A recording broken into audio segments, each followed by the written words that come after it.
ছেলেবেলা, রবীন্দ্রনাথ ঠাকুর। সারা পৃথিবীতে রবীন্দ্রনাথের মতো প্রতিভা বিরল। ছোট বড় সকলেরই তিনি প্রিয়।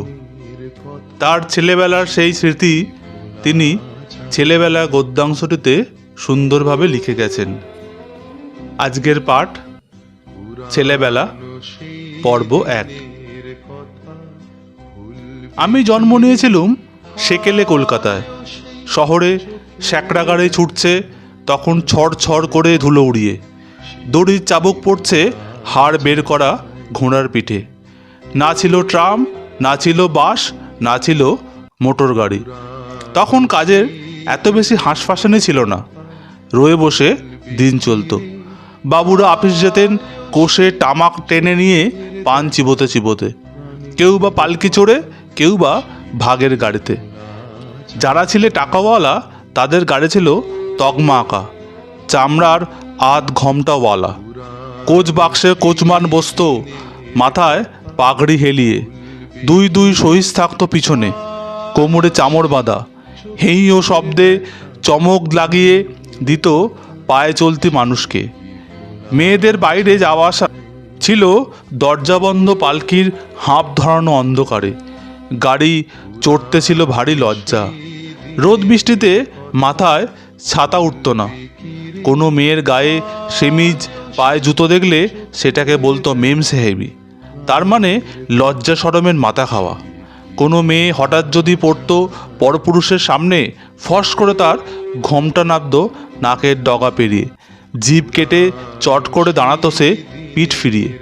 ঘরে যেমন তাদের দরজা বন্ধ, তেমনি বাইরে বের হতো পালকিতে। বড় মানুষের ঝি বউদের পালকির ওপরে আরও একটা ঢাকা চাপা থাকতো মোটা ঘটা টোপের। দেখতে হতো যেন চলতি গোরস্থান। পাশে পাশে চলতো পিতলে বাঁধানো লাঠি হাতে দারোয়ানজি। ওদের কাজ ছিল দেউড়িতে বসে বাড়ি আগলানো, দাড়ি চোমড়ানো, ব্যাংকে টাকা আর কুটুম বাড়িতে মেয়েদের পৌঁছে দেওয়া, আর পার্বণের দিনে গিন্নিকে বন্ধ পালকি শুদ্ধ গঙ্গায় ডুবিয়ে আনা। দরজায় ফেরিওয়ালা আসতো বাক্স সাজিয়ে, তাতে শিবনন্দনেরও কিছু মুনাফা থাকতো। আর ছিল ভাড়াটে গাড়ির গাড়োয়ান। বখরা নিয়ে বনিয়ে থাকতে যে নারাজ হতো, সে দেউড়ির সামনে বাঁধিয়ে দিত বিষম ঝগড়া। আমাদের পালোয়ান জমাদার শোভারাম থেকে থেকে বাঁও কষত, মুগুর ভাজত মস্ত ওজনের, বসে বসে সিদ্ধি কুটত, কখনো বা কাঁচা শাক শুদ্ধ মূলো খেত আরামে। আর তার কানের কাছে চিৎকার করে উঠতুম রাধাকৃষ্ণ। সে যতই হাঁ হাঁ করে দুহাত তুলত, আমাদের জেদ ততই বেড়ে যেত। ইষ্ট দেবতার নাম শোনাবার জন্য ওই ছিল তার ফন্দি। তখন শহরে না ছিল গ্যাস, না ছিল বিজলি বাতি। কেরোসিনের আলো পরে যখন এলো, তখন তার তেজ দেখে আমরা অবাক। সন্ধ্যাবেলায় ঘরে ঘরে ফরাসে জ্বালিয়ে যেত রেড়ির তেলের আলো। আমাদের পড়বার ঘরে জ্বলতো 2 সলতের একটা সেজ। মাস্টারমশাই মিটমিটে আলোয় পড়াতেন প্যারি সরকারের ফার্স্ট বুক। প্রথমে উঠতো হাই, তারপর আসতো ঘুম, তারপর চলতো চোখ রগড়ানি। বারবার শুনতে হতো মাস্টারমশাইয়ের অন্য ছাত্র সতীন সোনার টুকরো ছেলে, পড়ায় আশ্চর্য মন, ঘুম পেলে চোখে নস্যি ঘষে। আর আমি, সে কথা বলে কাজ নেই। সব ছেলের মধ্যে একলা মূর্খ হয়ে থাকার মতো বৃষ্টি ভাবনাতেও আমাকে চেতিয়ে রাখতে পারতো না। রাত্রি 9টা বাজলে ঘুমের ঘোরে ঢুলু ঢুলু চোখে ছুটি পেতুম। বাহির মহল থেকে বাড়ির ভেতরে যাবার সরু পথ ছিল খড়খড়ি আবড়ো দেওয়া। ওপর থেকে ঝুলতো মিটমিটে আলোর লণ্ঠন। চলতুম আর মন বলতো, কি জানি কিসে বুঝি পিছু ধরেছে। পিঠ উঠত শিউড়ে। তখন ভূত প্রেত ছিল গল্প গুজবে, ছিল মানুষের মনের আনাচে কানাচে। কোনো দাসী কখন হঠাৎ শুনতে পেত শাকচুন্নির নাকি সুর, দরাম করে পড়তো আচার খেয়ে। ওই মেয়ে ভূতটা সব থেকে ছিল বদমেজাজি। তার লোভ ছিল মাছের ওপরে।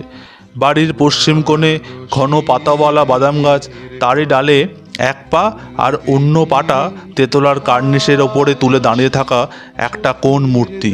তাকে দেখেছে বলবার লোক তখন বিস্তর ছিল। মেনে নেবার লোকও কম ছিল না। দাদার এক বন্ধু যখন গল্পটা হেসে উড়িয়ে দিতেন, তখন চাকরেরা মনে করতো লোকটার ধর্মজ্ঞান একটুও নেই। দেবে একদিন ঘাড় মটকিয়ে, তখন বিদ্যে যাবে বেরিয়ে। সেই সময়টায় হাওয়ায় আতঙ্ক এমন জাল ফেলেছিল যে টেবিলের নিচে পা রাখলে পা সুরসুর করে উঠত। তখন জলের কল বসেনি। বেহারা বাঁকে করে কলসি ভরে মাঘ ফাল্গুনের গঙ্গার জল তুলে আনত। একতলার অন্ধকার ঘরে সারি সারি ভরা থাকত বড় বড় জ্বালায় সারা বছরের খাবার জল। নিচের তলায় সেই সব স্যাঁতস্যাঁতে এঁধো কুটুরিতে গা ঢাকা দিয়ে যারা বাস করে, কে না জানে তাদের মস্ত হাঁ, চোখ দুটো বুকে, কান দুটো কুলোর মতো, পা দুটো উল্টো দিকে। সেই ভূতরে ছায়ার সামনে দিয়ে যখন বাড়ির ভেতরে বাগানে যেতুম, তোলপাড় করতো বুকের ভেতরটা, পায়ে লাগতো তারা। তখন রাস্তার ধারে বাঁধানো নালা দিয়ে জোয়ারের সময় গঙ্গার জল আসতো। ঠাকুরদার আমল থেকেই সেই নালার জলের বরাদ্দ ছিল আমাদের পুকুরে। যখন কপার টেনে দেওয়া হতো, ঝরঝর কলকল করে ঝর্ণার মতো জল ফেনিয়ে পড়তো। মাছগুলো উল্টো দিকে সাঁতার কাটবার কসরত দেখাতে চাইতো। দক্ষিণের বারান্দার রেলিং দিয়ে অবাক হয়ে তাকিয়ে থাকতো। শেষকালে এলো সেই পুকুরের কাল ঘনিয়ে পড়ল, তার মধ্যে গাড়ি গাড়ি রাবিশ। পুকুরটা বুঝে যেতেই পাড়াগাঁয়ের সবুজ ছায়া পড়া আয়নাটা যেন গেল সরে। সেই বাদাম গাছটা এখনও দাঁড়িয়ে আছে, কিন্তু অমন পা ফাঁক করে দাঁড়াবার সুবিধা থাকতেও সেই ব্রহ্মদৈত্যের ঠিকানা আর পাওয়া গেল না। ভিতরে বাইরে আলো বেড়ে গেছে।